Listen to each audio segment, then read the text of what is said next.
Hello friends, आज मैं ज़मीन से जुड़ी दूसरा सबसे फेमस पूछे जाने वाले सवाल का जवाब देने जा रहा हूँ।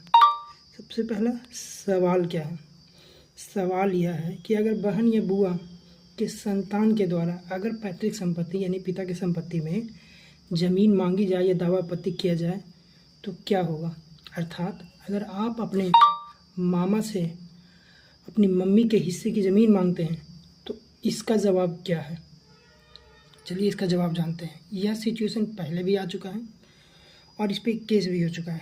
केस किसके बीच? फूलवती बनाम प्रकाश में ये केस हुआ था। ठीक है, तो उसका कोर्ट के द्वारा फैसला क्या सुनाया गया है, चलिए जानते हैं इसका जवाब।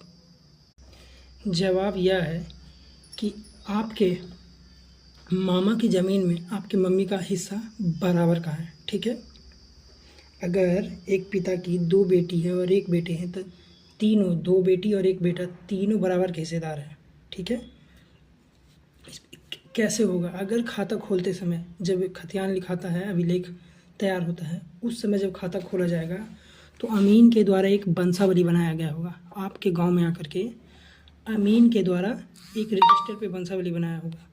ठीक है, तो उस वंशावली के आधार पर आपकी मम्मी का भी नाम होगा, यानी कि बहन या बुआ का भी नाम होगा। ठीक है, तो उनके नाम पर भी खाता खुलेगा, यानी कि वंशावली के आधार पे अविवादित तीनों के नाम से खाता खुलेगा।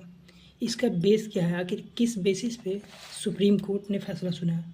सरकारी आदमी जो भी फैसले सुनाते हैं उसका कुछ बेस होता है, उसका कुछ आधार होता है, लिखित आधार होता है या नियम होता है। यह है हिंदू सक्सेशन एक्ट 1956, जिसमें 2005 में संशोधन कर दिया गया है तथा उसी दिन से, जब से संशोधन किया उसी दिन से ये लागू भी है। आपके सवालों का जवाब मिल गया कि आपकी माँ या बहन या बुआ जो बराबर के हिस्सेदार हैं जितना भी ज़मीन है। धन्यवाद। अगर आपको वीडियो अच्छा लगा हो तो लाइक और सब्सक्राइब करें।